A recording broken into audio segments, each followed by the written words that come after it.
Hello? Hello, Tom. Well, hello there. You in town today? No, but I'll be in tomorrow. Good. Come on over, will you? Right. See you then. Goodbye. Goodbye, George. That was George. How did I know? He didn't tell me. His voice sounds familiar. Have you ever noticed how often this happens? You hear a few words, just familiar sounds, and you recognize the voice. Because what comes over the telephone is more than sound, more than a voice. It is the person.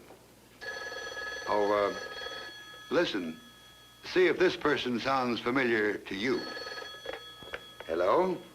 Hello, Thomas? Yes. Well, hello. How are you? I'm mighty fine, Tom. Sure got big doings going on. 5 visitors are here from my hometown. I brought them up to see where we work. They're ball players, aged 10 to 12. I've got them up here with me in the catbird seat. Say that again, will you? I've got some friends here, too, and I'd like to see if they know who you are. I said, I've got them up here with me in the catbird seat. Doesn't that voice sound familiar? Of course. Who else could it be but the old redhead himself? Red Barber. Will you say hello, Red? Why, sure. Hi, folks. You all having a good day? Now, Tom, what I want to ask you, these kids would like to watch a TV show.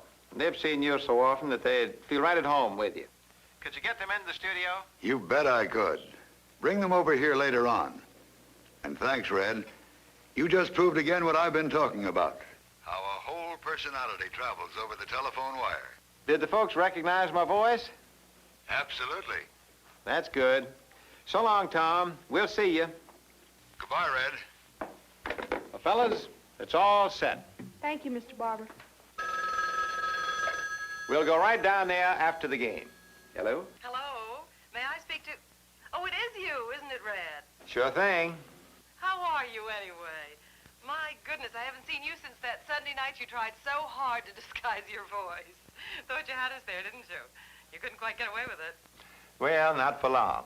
Listen, Red, you do know who this is? Why, certainly. You're not the only one who's good at guessing, you know. I know you're Arlene Francis. Ah, you've got it. And you know, I am asking you to be a guest on one of my morning shows. Will you do it, Red? I don't see why not. Say, Arlene, did you ever notice how easy it is to recognize a person on the telephone? You know, your voice brings up a whole picture of you. What do you mean, Red? You can cover up your eyes, but you can't mask out the fun in that voice of yours. Ah, thank you, Red. And thanks so much for saying you'll be on the show. I'll be looking forward to it, Arlene. Goodbye. Bye.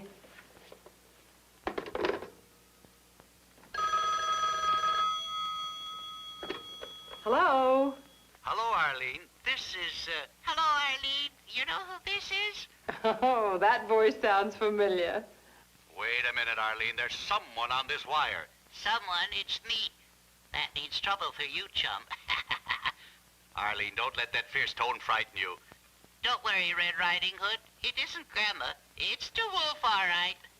Now that sounds like... In the box, son, I'm warning you. The little blow, sir. Don't threaten me. Those two voices have to be Edgar Bergen and Charlie McCarthy. Second billing again. That's my life for you. Charlie, get off that wire. I'll have to take that telephone out of your bedroom. I'm not in my bedroom. I'm in your den. What are you planning on doing with this gadget here, Bergen? Gonna run for Congress? My fellow constituents. Charlie, you know that's my speakerphone, and it's helpful when I'm working. Oh, helpful when you're working. Say, that could be the end of me. If it gets any laughs, I'll tear that voice box out. Don't get excited, Charlie. It's no threat to you. It's just a handy way to use the telephone. Look, Ma, handy. No hands. Now, Charlie, please get off the phone, will you? I have something to ask Arlene. Well, ask her. We're old friends. I'm like one of the panel. Let's face it, you are the panel. That's why I pined for you, Arlene. Arlene, I called to ask if you could come to a party I'm giving next week. Why, I'd love to, Edgar. Fine. Wednesday at 7? Yeah, I'm free that night, too. Wonderful. Say, Edgar, Did you ever think how you hear a person's voice on the telephone, it sounds familiar, and then all at once your mood changes? You know, if Bergen is good and mad at me, I can tell it even by the way the telephone rings. Charlie, Arlene is saying that your personality, your attitude even, travels over the wire. You ought to treat a person on the telephone as you would a guest in your home, or a very good friend. You won't get mad at me then, Arlene, huh? When, Charlie? When I sound familiar?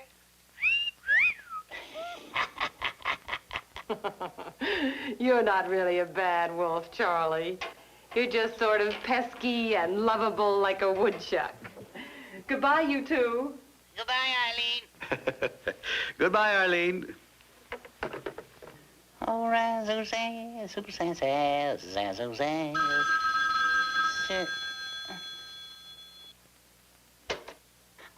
Mr. Bergen's residence, number 1 boy, Sticky.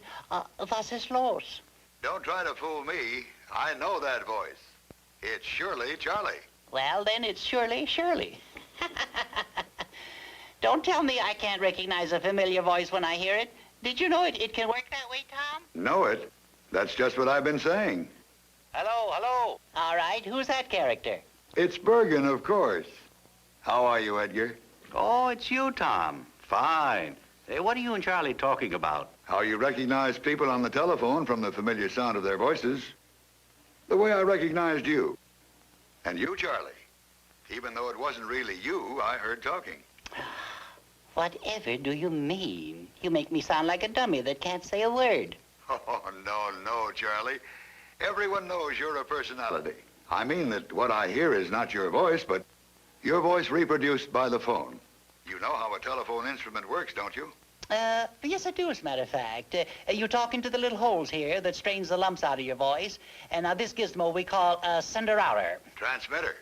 I'll accept that answer, boy. And then, you see, the voice is degenerated into a magnetic procrastinator, and then you add the whites of 2 eggs, and then it goes through an ossifier, and then it comes out of your phone. Look here, Tom. Why aren't you telling me if you know how it does it? Well, it's like this. Your voice has variations in volume and tone that are distinctly your own. Do you think my voice has tone? What would you call it? Timbre? Now, please, that goes against the grain.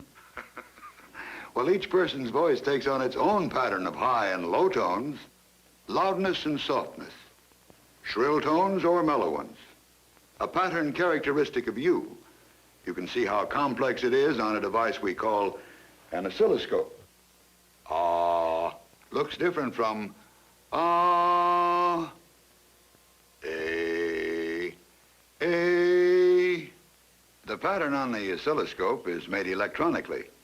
It pictures the variations among the sound waves as they strike the telephone. Sound waves are caused by vibration. Your voice comes from vibration. So does the sound of this guitar string.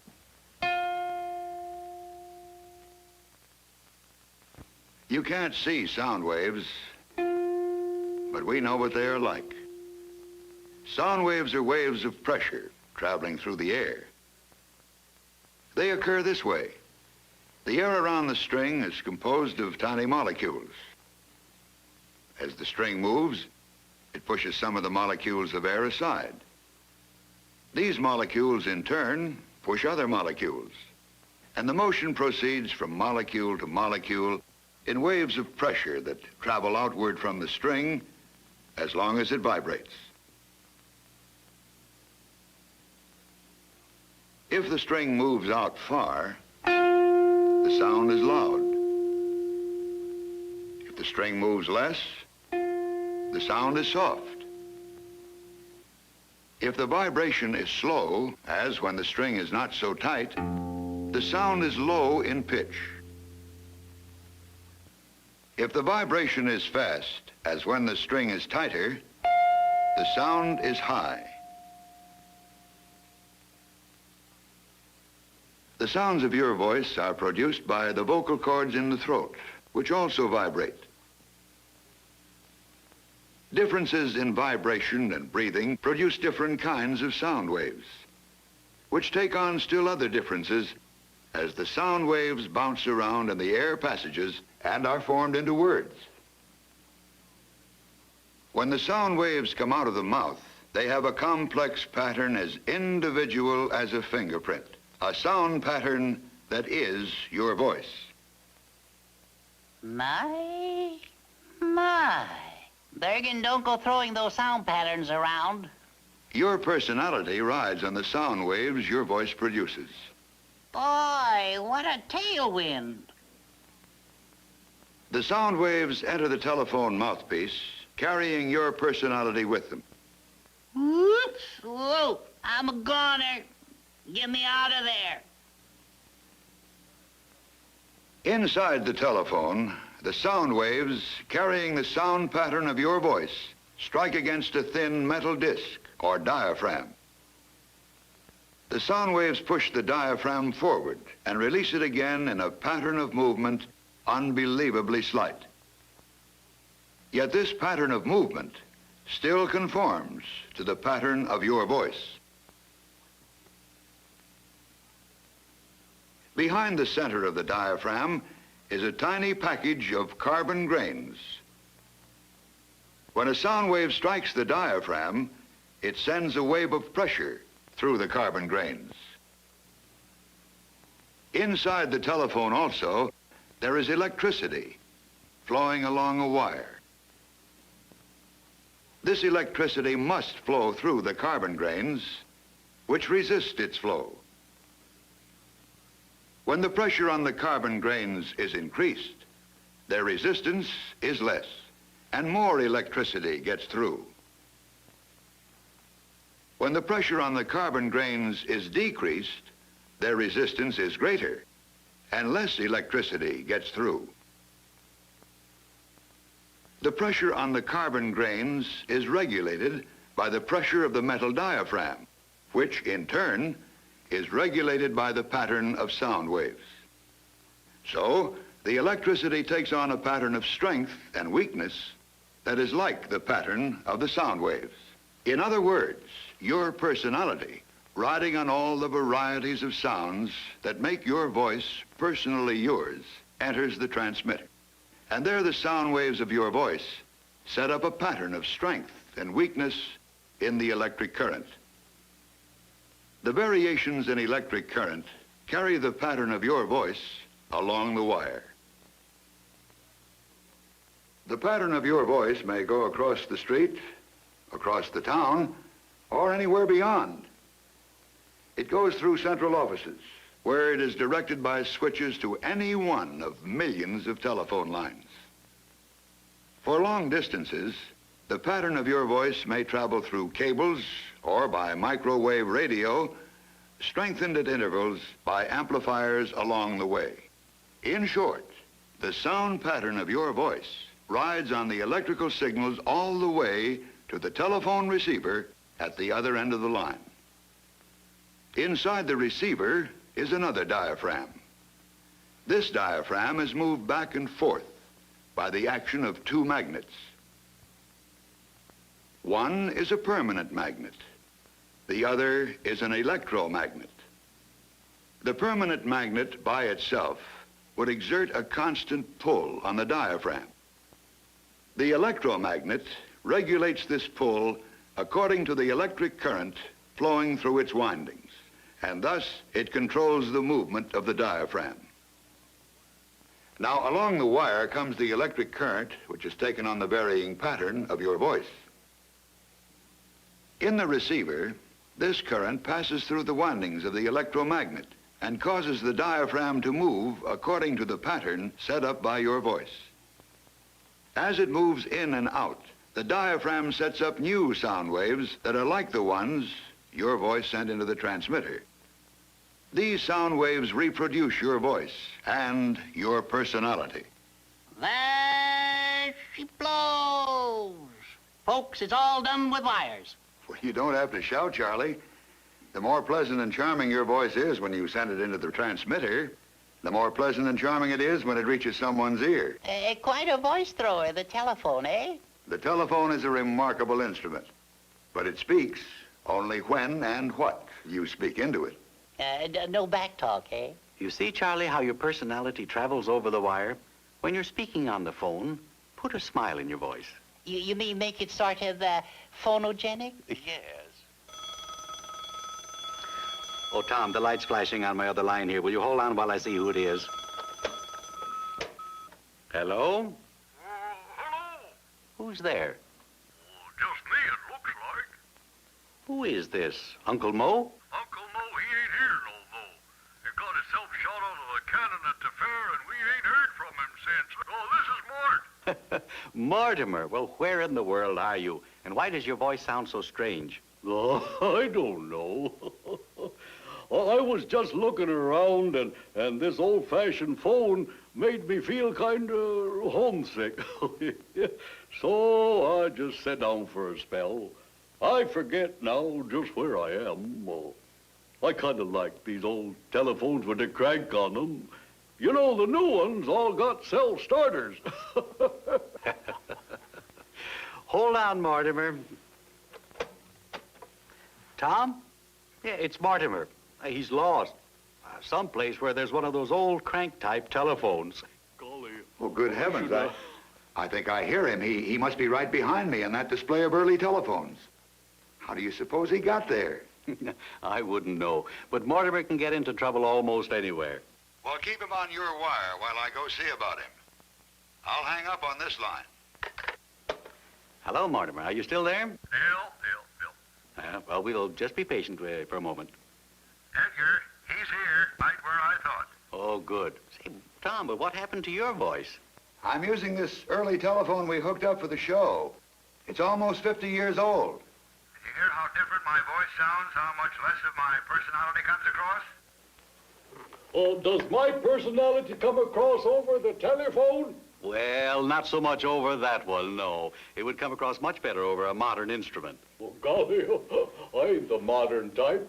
I should have stood with smoke signals. Well, Edgar, this phone is really just for demonstration. Let me hang up here and call you back later. Okay.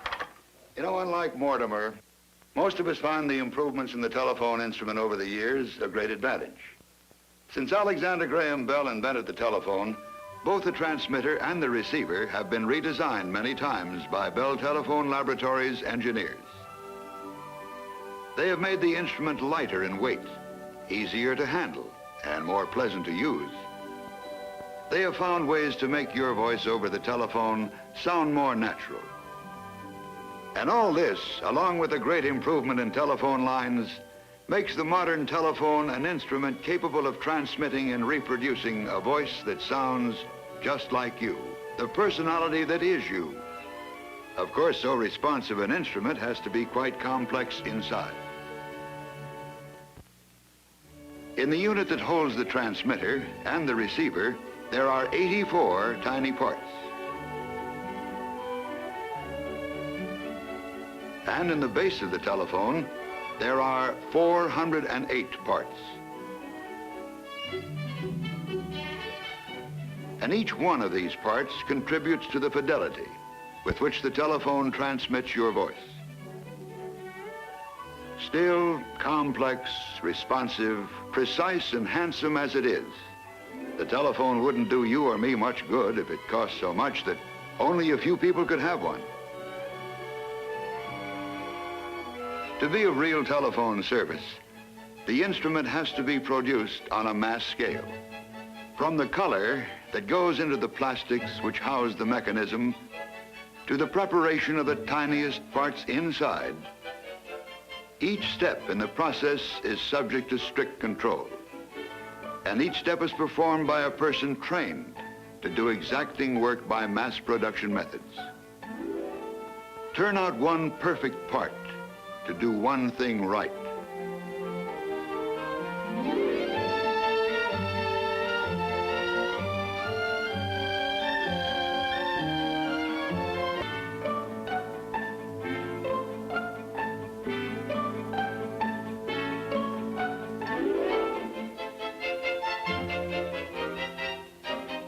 Try the performance. It's going to be a precise instrument.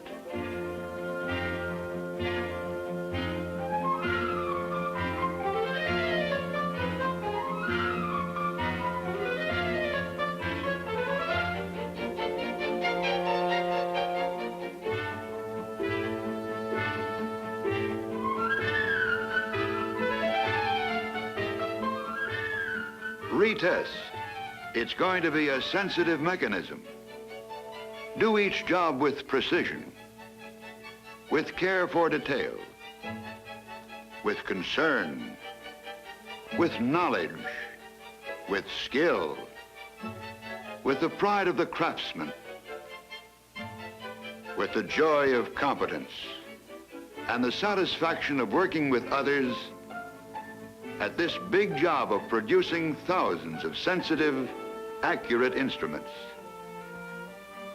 For these are the instruments that will bring the voice, the words, the personality of one person to another hundreds of thousands of times in every minute of every hour of every day and night, from here to there, everywhere in the world. The people who manufacture the telephone do a good job of it. And the job, when it is finished, becomes a mighty neat piece of sound reproduction equipment. Well, Edgar, I promised to call you back. Mortimer's fine. He's right here with me. Thanks, Tom. I'll send for him right away. Oh, Mr. Bergen, I'm going to ask Tom if I can have one of those old telephones for myself. Now, why, Mortimer? People can't hear you as well on it. No, but then it won't matter so much if I ain't saying nothing worth listening to. Mortimer's got something, Tom. The modern telephone is precise and sensitive. But do we use it just for precise work? Scientific formula or mathematical equations? No. We use it for ordinary things, like calling the grocer. But that's what telephone service is for, to make things easy and to make it fun just to talk to our friends. Often it isn't the words you hear, but the sound of a familiar voice that counts. Oh, wait a minute, Edgar, Charlie. I want to get the operator to get some more people on this wire. Operator? Operator, will you do me a favor? I want you to set up a conference call.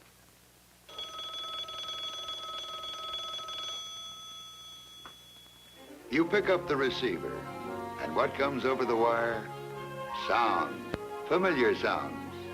Your friend is there, almost in person. It's the old redhead wishing you all good luck, yeah?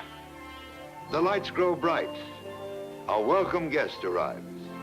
And you've guessed who it is. Arlene. I hope you've had a good time. Your spirits lift. They go up the scale. You are never alone. Life has color and tone. When you answer the phone, It will bring you good cheer.